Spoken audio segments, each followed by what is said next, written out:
I think that's the right one. Yes. Okay, look. All right, good. All right, hello, chat. We are here finally. Sorry we missed last week. That was my fault. Um, yep, we are here. We're going to get started in a second. Ursula, how are you? Yes. A little vague and easily distracted, which seems to be the theme today. Yeah, yeah. Uh, Yeah, that's kind of the problem with me. I was running around this morning demanding my damn ADHD meds work, and I was able to get a little bit of work done. I like how I have a little that's window good. up here, and nothing's in it. Just this sad little window. If I had ever set up the dog cam and the dog was in here, I'd put it there. Apologies, my neighbor is apparently, if you complain about something and then they replace it with something worse, it's like instead of a leaf blower, he now has this big, I want to call it a hog, I don't know why, but very large device that it's either vacuuming up all the leaves or it's crunching them down into mulch. But anyway, it's very large. He's going back and forth right under my window, so it's allowed. It's loud in here. I do not have that problem, but if like the UPS guy shows up or something, Hound will immediately lose her mind, Oh yeah. and there will be nothing but baying and frantic wagging. No, we're familiar with that sound. The not the baying, but more the growling. I'm going to kill you sound. Indeed. Yeah.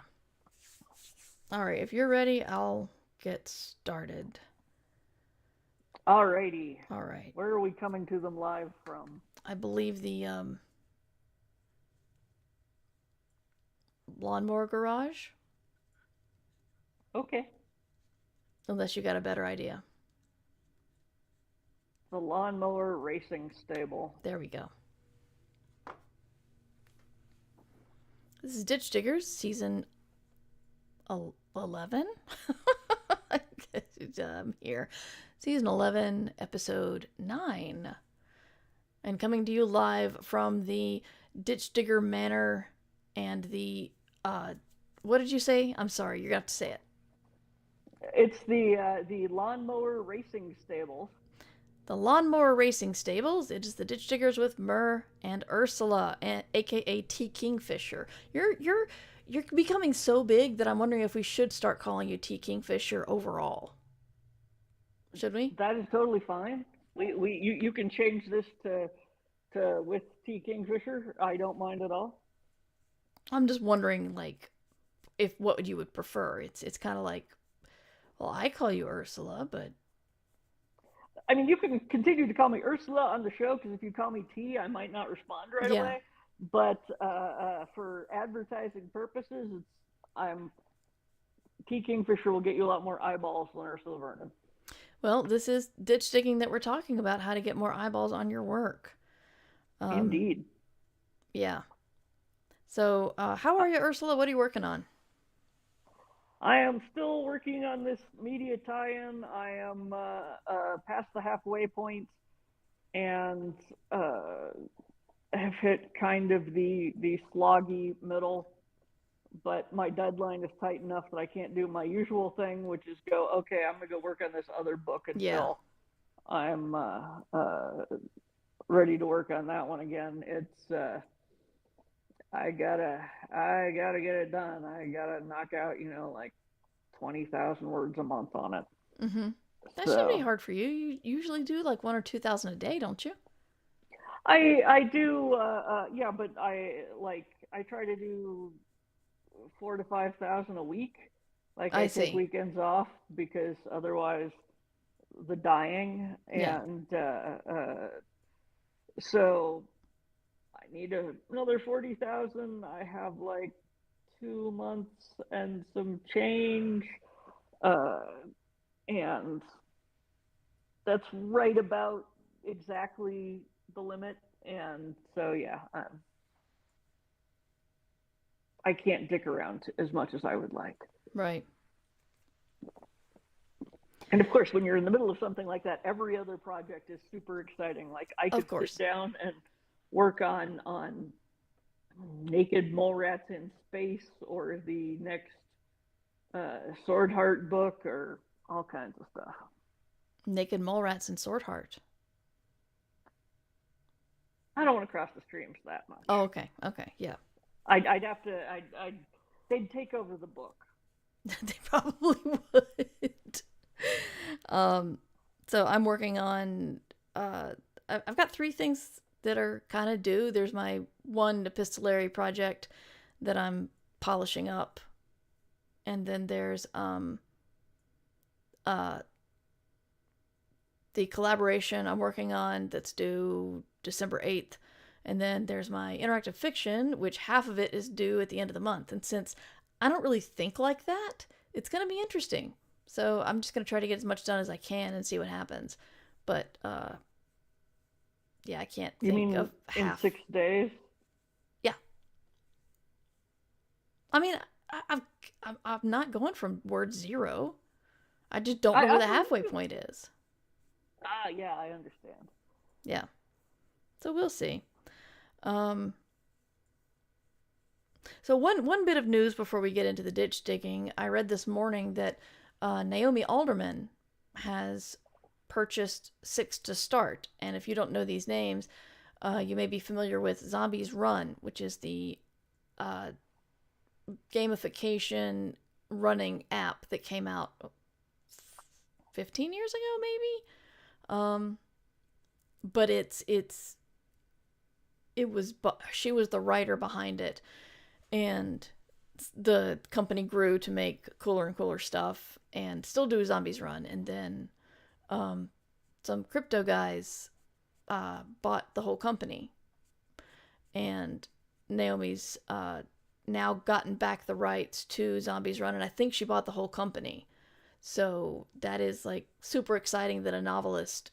Naomi wrote The Power, which if you haven't read it, it was on Obama's reading list one year. Just Obama's reading list. So Nothing major, nothing just major. But I'm very excited about that because she wrote a newspaper article about how, she's a novelist that just bought a game design company, and here's why, and talks about how people don't get that, stories happen in games and you need writers for that. And yes. That's my interesting news for the day. I know that Six to Start was laying off people after the crypto guys took over, so I'm hoping maybe they'll be hiring some producers and some writers again, but I have no idea. Um, Uh, yeah. yeah, I got nothing on that one. Okay. I have recommended Zombies Run to people occasionally. But Yeah, it's a fantastic. It's an amazing app because the writing is really good, and the audio design is really good. They did one.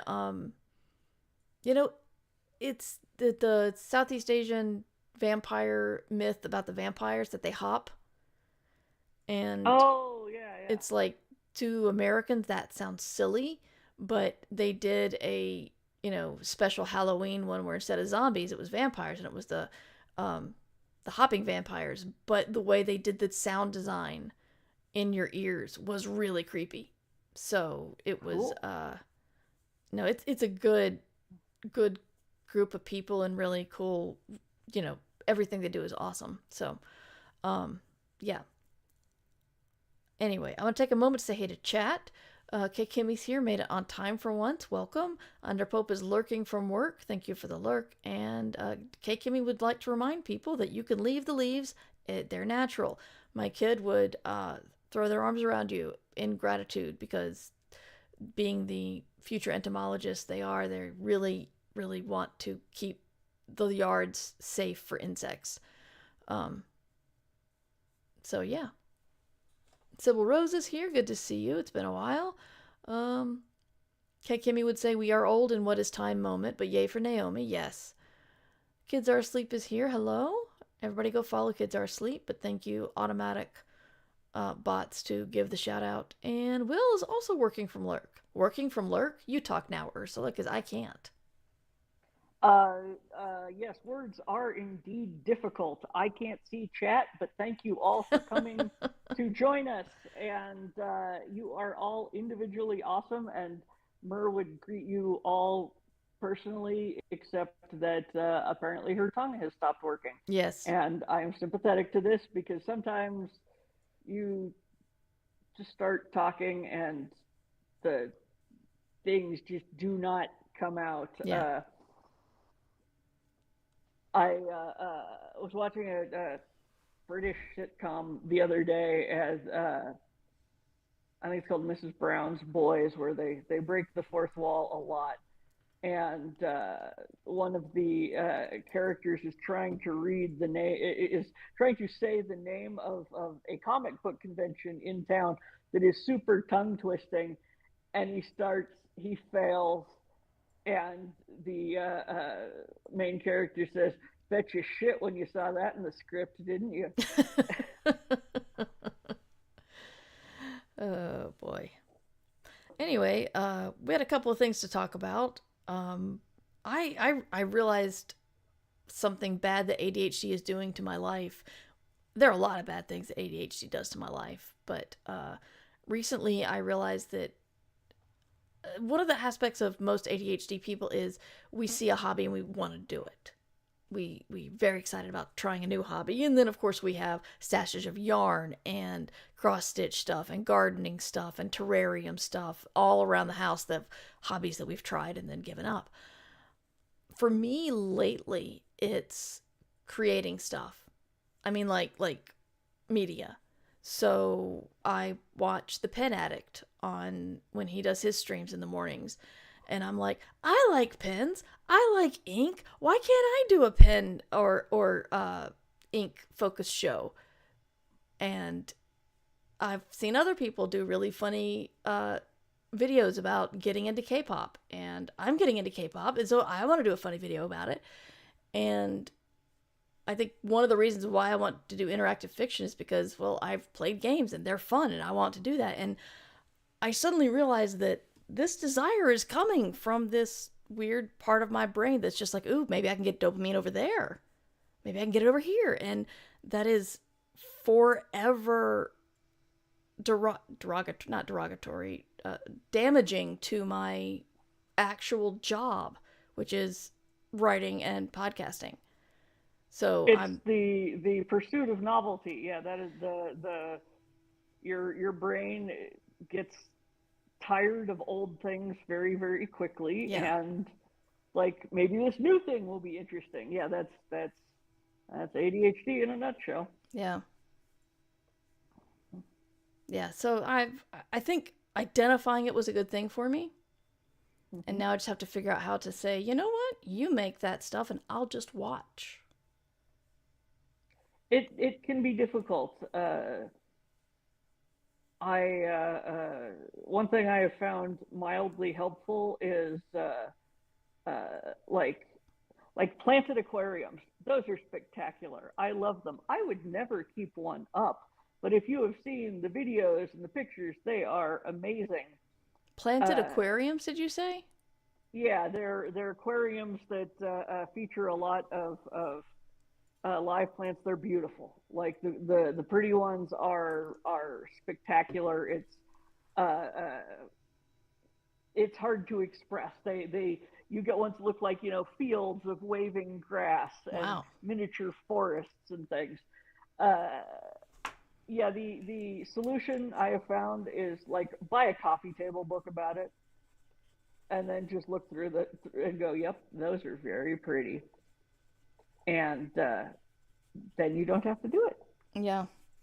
It's a good idea. I have this. I have the same problem with urban sketching. Like, I would love to be the sort of person who did that. Mm-hmm. Theoretically, I should be able to be since I'm an artist. Turns out, nope. I do not have that. Like, I'll do it 3 times, usually while I'm traveling, and then forget it for a year. It is a thing I do like on a train when I'm bored or sitting in an airport or something. It is not something I do in ordinary life because I have so many things that keep me interested. Nevertheless, I own about 20 books on the subject Yeah. because some part of my brain is like, but I could do that. And honestly, owning the 20 books is fine, because in terms of like time commitments, I am not going out and trying to do it and neglecting other things. So, uh, yeah, So when you went to your grand adventure in the Himalayas and stuff, one of the things you did was a travel log. yes, And how difficult was that, knowing that that was like something promised to Fox Feathers Kickstarter, right? yes, yes. So how difficult Uh, was it to do that? it wasn't terrible because I was surrounded by people who were sketching, and it was kind of infectious in that Mm. regard. And also, I knew I had already figured out what I was doing in advance, which was a series of like journal entries. So I only had to do like weird little dumb cartoons in the corners. Mm-hmm. And so that worked out okay. And I was Shirley. There were still points where I was like, "Oh God, I really don't want to keep putting these things together. I don't want to keep drawing this stuff, and it has to get done." But it was not as brutal as it could have been, since I did a fair amount of it sort of on site, Yeah. and I wrote down, the journal entries. Mostly, a it was a lot of text and also sort of a running gag from, "I have bought a bird book. This is great. This bird book has some flaws. Oh, This bird no. book is wildly inaccurate. Someone is wrong on I the will internet. I will hunt the makers of this bird book for sport." Yep.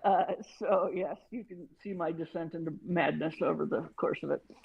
But yeah, it's at that point it felt like a thing I could do.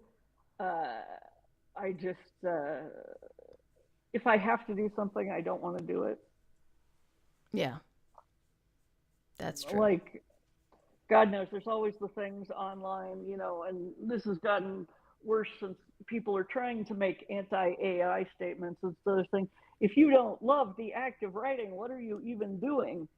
And I'm always in the background going, okay, there are moments I love in the act of writing, but for the most part, I have to sit down at my job, and I would really rather be dicking around and playing video games all Yeah. day, like, because I'm a normal human being. No, I'm not, but in that regard, like, it's still work. There are still days when it sucks and you're chiseling out the words on clay tablets located inside your rib cage kind of days. Mm-hmm. So I feel the whole, you make this because you love the process. Well, I No. love having written a book, as Dorothy, I think it was Dorothy Sayers said, or no, the really Dorothy Parker, the really clever one from the Algonquin Roundtable, basically said, "I hate writing. I love having written." Yeah. And because and that is true, but at the same time, people who are getting very mad about AI writing, quite understandably, are saying, like, but the writing is the fun part, and I'm like, No. is it though? No. Is it really? Like, I am not saying that you should get over the not fun part by using AI, but like, no, I'm still sitting here beating my head against the keyboard, people. And I sort of worry that discourages writers who do not find the writing process just nonstop hearts and flowers and orgasms, that they are not a real writer. Well, yeah, that's what held me back for years is that I read some writing advice saying that if you don't love it, if you don't run to it excitedly every day, then, why do it? You shouldn't do it. And I'm like, oh, well, I guess I shouldn't do it. Um, didn't have a lot of spite back then, but No, spite is a great transformative yes, factor. Um, so yeah, the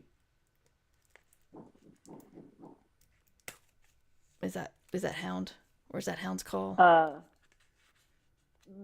no. Oh, okay, I thought I heard knocking.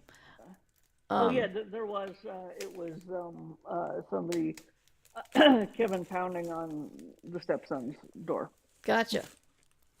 Um, anyway, yeah, I'd say writing is more fun than editing, and writing something new is fun. So I definitely get lots I of excitement from that. yeah, I did a writers in conversation thing with someone who said that the editing was actually their favorite part, Mm-hmm. and I sat straight up, pointed like the scene in Body Oh Snatchers, and God. said, "You are an alien." Yes. I've met lots of people like that. They like it because it helps them. They say it's like it's fixing things, and they like to fix things. Yeah, So it's the point where they can polish up the book and make it good, and I'm like, yeah, I I accept that you believe this while also being appalled by the concept. well, yeah, it's more like for me, it's like you have to read it again. Ew. It's not even that. It's just the you have to like do so much like work, and I'm sure I've talked about this before, but the standard life cycle of edits is the editor sends you the edit letter, you read it, you go there, no, this is completely wrong, none of this is true, I refuse. Then you 2 days later you're like, fine, I'll make a few of the minor edits, and then by the end of it you've done pretty much everything they wanted, Yeah, and same because here. probably they were right, but you have to go through the process of the stages of grief there, Yeah, no kidding. Um, only it's more stages of indignation, I guess. true. So we have you wanted to talk about Now You See Me, and I haven't seen this. I know next to nothing about it. But it I'm will gonna it will be spoiler it. I'm assuming it's going to be spoilery. Yeah, Okay, so spoilers you're for not the movie missing Now much. You See Me coming up, but Ursula needs to rant. I need to rant. God, this movie pissed me off. Uh, it was a I like very rare. I have a problem sometimes with watching movies, particularly horror movies, where I am at work. I like I it is difficult for me to watch a horror movie now and just enjoy it as a thing. I am sitting there, I am on the job, I am going, okay, and then this will happen, and I would have done that scene differently. Okay, that was interesting. Nope, that doesn't work at all. All right, you needed to spend more time on this. Uh, I try not to let that spill into watching other things, although sometimes it still does. Uh, but this is the price of spending a lot of time in a genre, and horror in particular, because the structure of horror is so vitally important Mm-hmm.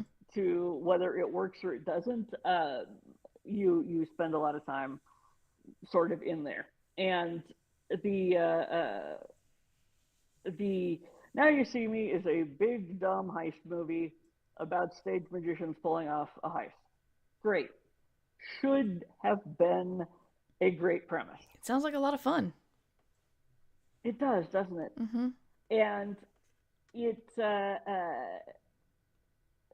they could not decide whether to focus on the magicians or on the FBI agent trying to catch them.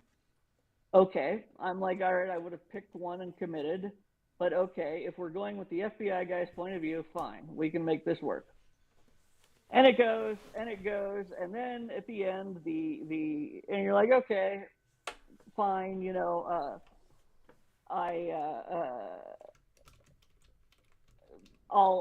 I will accept the movie for what it is. And then you get to the end, and the big reveal is that the FBI agent, more who's sort of been the sympathetic character, you've been, like the audience standing going, "What the hell are they doing?" Trying to catch them, turns around and is actually the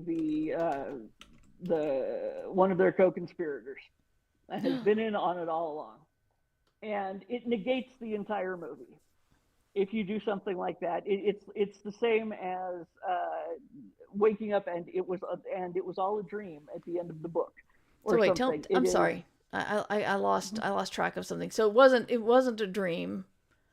No, But it but was it has this. It's the same flaw you get in the, but it was all a dream, in that you negate the struggles of the characters by it. okay.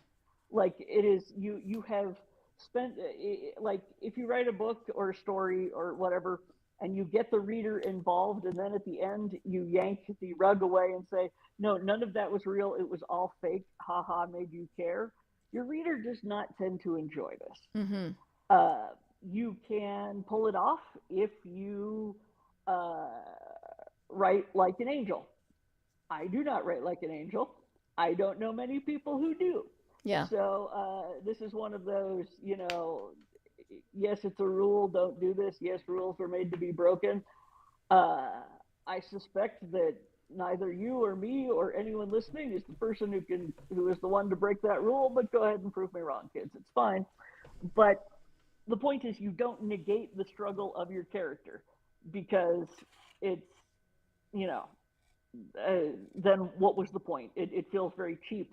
And this, by suddenly doing a completely nonsensical last minute twist, basically not only negated all of the struggles of the person you were rooting for, but also our stage magician heroes or whatever.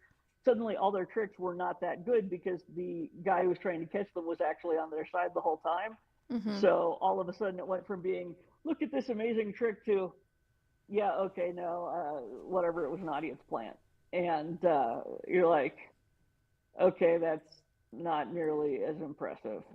It was a very yank the rug out from under, and like any other character in the movie, they could have done this with, and it would have been fine. But uh, they picked the one where it just, A, made no goddamn sense at all, and B, negated pretty much the entire movie.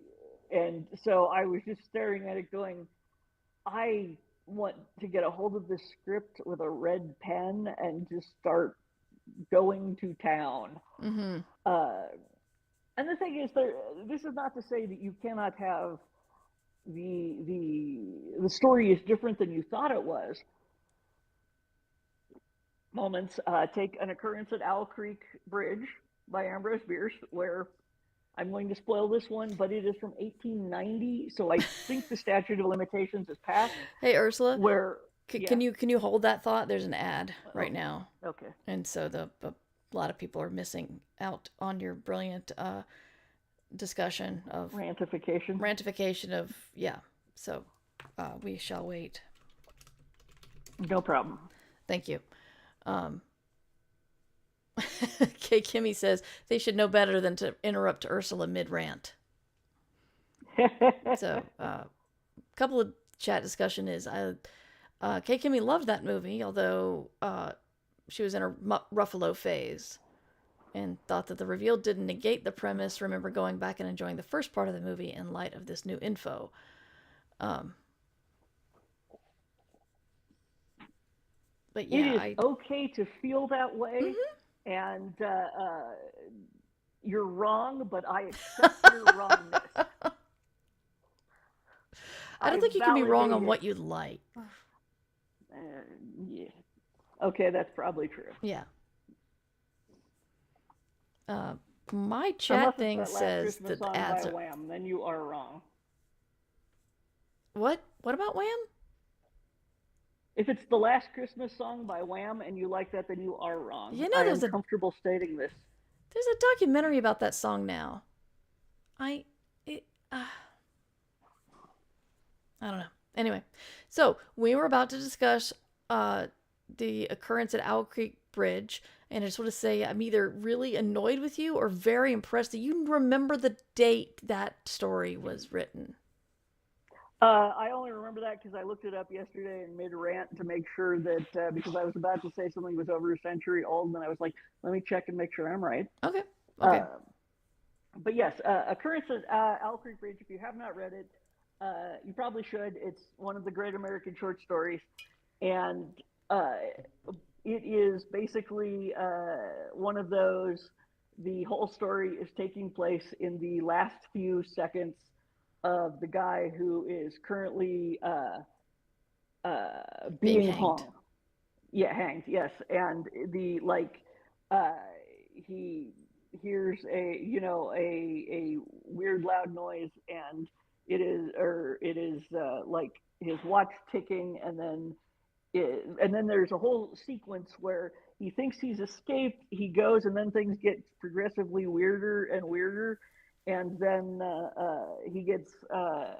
he finally gets home. He has been trying to get home this whole time.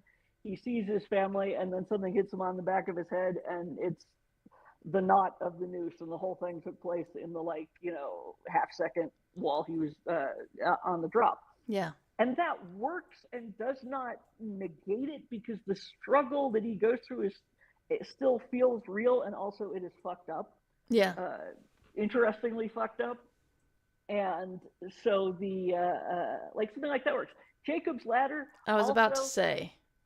interestingly fucked up, and sort of reveals the plot, over time, as you learn about the drug and whatnot as part of the dream sequence. So like that works, but somehow, but it was all a dream doesn't. Possibly, I think it's because if you wake up at the end of It's All a Dream, you're fine, and none of what you did, the struggle was not real, and none of it mattered, and caring about it didn't matter. If you don't wake up because you are currently dying, and it ends when somebody zips the body bag over your head, then the struggle was not negated, because yes, that was fucked up, and now you're dead. You definitely changed.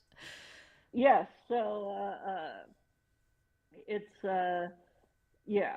So how do you feel about there were several episodes of Star Trek that people would think if it happened to you, you would be severely mentally damaged. For example, like Picard lives a whole other life and with a wife and a child and in like a vineyard, and Yes, then he's yes. woken up and that was all in his head. And at the end of the episode he's fine, or beginning of the next episode he's fine, and not a lot of scars carry over in Star Trek Next Generation. But that one always bothered me, is But when terrible or like just really really heavily emotional things happen to them, and then next episode's fine. there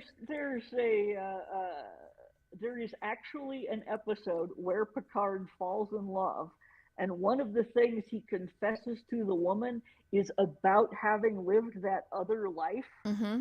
in the probe, and how it affected him. Oh So I wow. actually give that specific incident a pass based on the fact that it did come back. It's also like he had PTSD from being Locutus of Borg, Yeah. and that like came back occasionally, and there were, like when he was getting when the one crazy McCarthyism episode came around, and the woman was like, are you sure you're not one of the Borg? And he is like, what the fuck? He doesn't say it because it's Picard. Captain Picard, Also but TV. yeah, uh, but yes, the one you lived a whole life and then it wasn't real. That one would mess you the hell up. You would go completely bonkers. Yeah. Um, the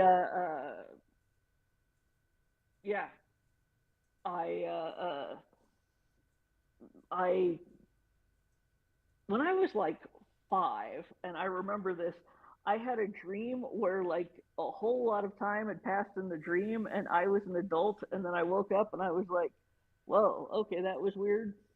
And in some tiny, probably weed addled part of my mind, there is a fear that someday I'm going to wake up and I am going to be 4 going, oh, yeah, that was weird. I really hope that doesn't happen. That will piss me off a lot.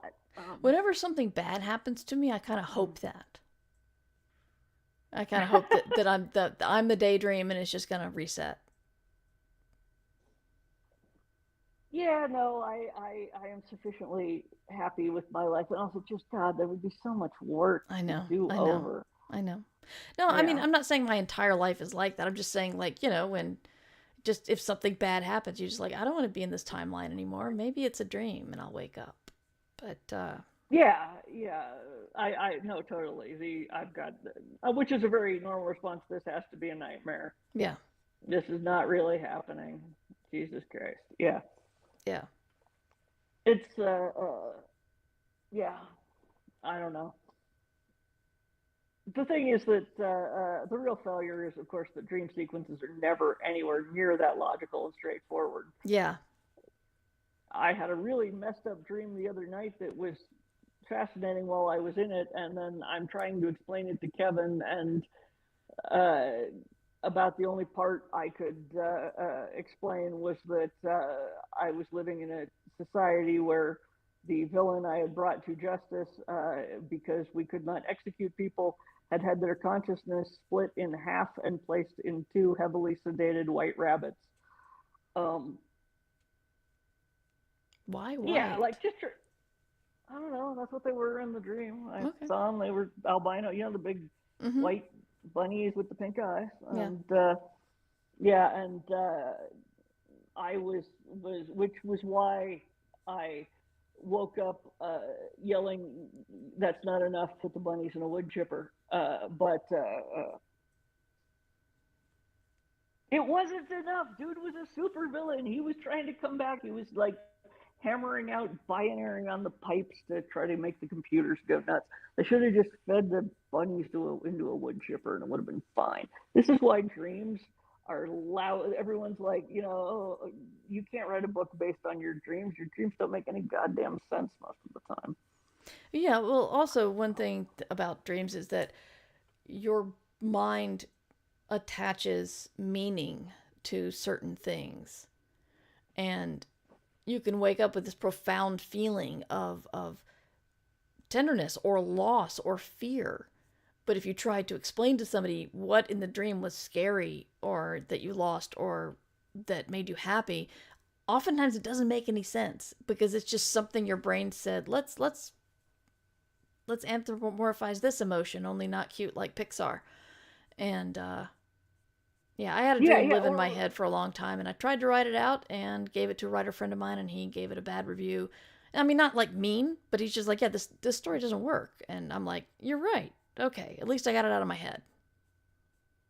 there's a on the visual art front.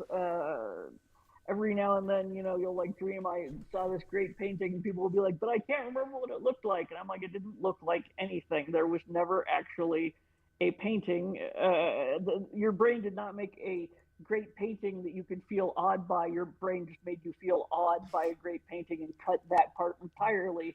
So, like, Yeah, no, you're not forgetting this amazing thing you saw. You never saw anything. You just like got the emotion of seeing something amazing, yeah, because that's much easier to do than actually having your brain create a brilliant painting.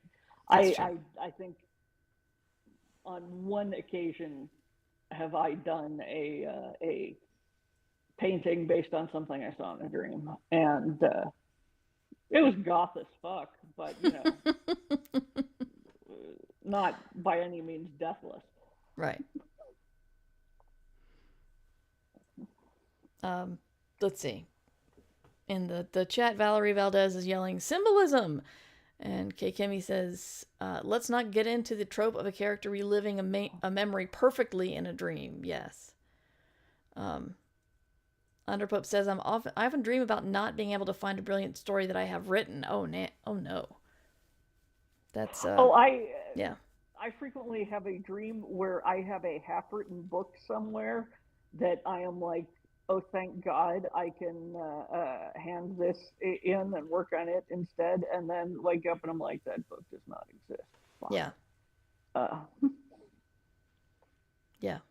Well, guys, if you have any questions for the Ditch Diggers, please put them in chat, or if you're listening to this after our live stream, please send it to us. We'd love to have the feedback. You can send it to mightymur@gmail.com, and we'll wait for chat people we too. come up with anything. What'd you say? We didn't talk too much about digging ditches today, except perhaps the distractions of ADHD Yeah. and why dream stuff. But it was interesting. Yeah, yeah. I basically ran to Publishers Weekly to see if I could see anything worth talking about, and all I saw was that the federal government keeps telling the federal judges keep telling the federal government, no, you can't stop giving money to libraries. So that's good, but there's not a lot to not a lot to say about that because it would make me either very angry or depressed that it's happening at all. But Yeah. um, yeah, No, Darcy Little Badger posted a thing where she turned down a writing yep, uh, uh, or a speaking engagement because it was at a college in I think Utah, and they were like, you cannot mention, diversity, bias, inclusion. They gave her a list, and she was like, nope, no. And yeah, it's horrible that people are in that situation, but yeah, absolutely, turn that down. yeah, yeah. Valerie says today's discourse is about piracy again. So I, I mean, I think we have all hammered out our respective positions so thoroughly that, like, uh, I I don't know if there's any point in the discourse over it now. Like, yeah, you're not going to stop anybody, yeah, and who is going to do it, and we're not suddenly going to get money. So yeah, yeah. Good point. I wish that we could get a discourse with more meat on it, like fanfic or I don't know. Fanfic. If I could think of a discourse with more meat on it, I would be discoursing on it. That's true. That's true. And are you going to be the person to bring it up and then make half of the internet mad at you and the other half going, no, no, no, this is a good idea. Yeah, yeah. Uh, I did see that back on the hell site of Twitter, Elon Musk for about a couple of hours activated a show what location the poster is coming from thing, and it turned out that an astounding number of America First types are from Nigeria, Russia, Indonesia, and all the pro-Russia accounts are not from Russia, and which doesn't surprise anyone, I suppose, on some level, but I thought it was funny. Yeah. Yeah. I promise you, I am coming to you from New Mexico. Really. Yeah. And I'm coming to you from North Carolina still. And there actually is a sport, lawnmower racing. I do not I want to mean, I see use it. the word sport loosely in this case, but yes, you can race lawnmowers. Don't they have fixed speeds? I guess people are tinkering with them. I assume that it's like rallycross or something, and you're modding your lawnmower. Yeah. Uh, but I genuinely don't know. I suppose that is a research rabbit hole I could go down, but I still haven't gotten back the time from going down the rabbit hole about reef ball burials, which actually sounds really cool. So reef balls are these concrete structures that they place so that like oysters and corals latch onto, and they actually work pretty well if they're designed right. And you can get your ashes mixed with the concrete of one and sunk onto a reef and become coral reef habitat. Wow. I expect a couple of sentient coral reef stories to surface anytime. Of course, that happens a lot, I think. Not a lot, but it doesn't. It's not an idea that I feel is like hugely groundbreaking. You'd figure that like the Great Barrier Reef as an ecosystem, sort of as a Gaia hypothesis, should be a single entity, and like there should be like a reef speaker or something who is in charge of communicating for them. Right. I don't have our anglerfish story on my list of projects I need to do. I need to put it on there. It's okay. I'm so busy that it would not even have occurred to me to ask. Yeah. Well, if you guys in chat don't have any questions, I think we can wrap it up here. Ursula, tell people where to find you on the internet. I'm on Blue Skies T Kingfisher. You can find my books at wherever fine books are sold, and my website is Red Wombat Studio, which I really should update at some point. Yeah, you Since probably it's should. still saying, I think, that Hemlock and Silver is coming soon. And I've Oh, had, yeah, that's out. I guess you know that, yeah. though.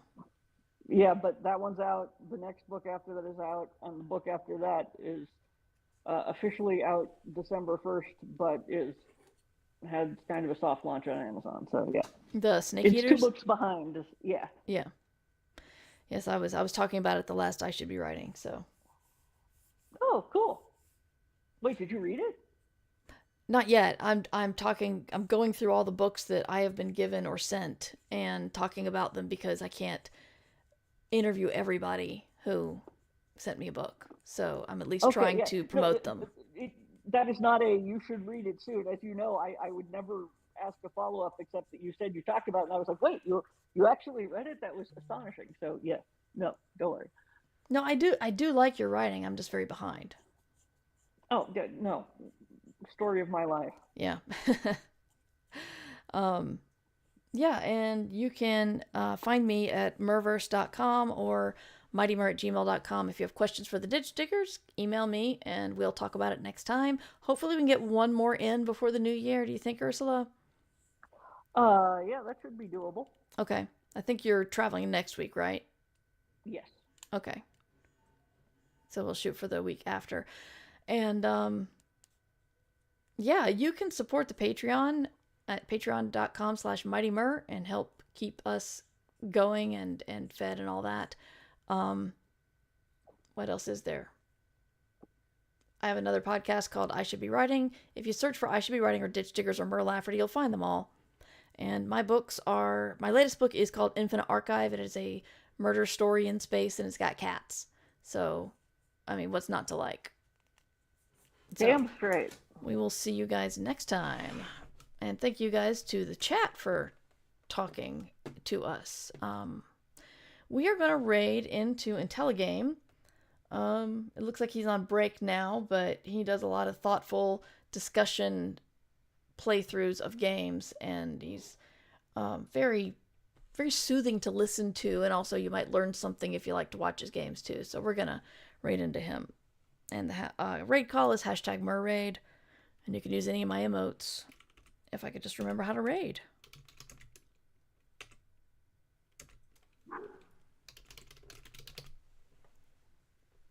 Okay. Is that my dog or yours? I think That's it's mine. mine. No, that's yours. I don't know. It doesn't matter. No, mine's definitely barking. Okay. All right. Well, thank you, folks. See you. Have a good week. Have a good Thanksgiving if you're in America. And otherwise, have a good week. See y'all.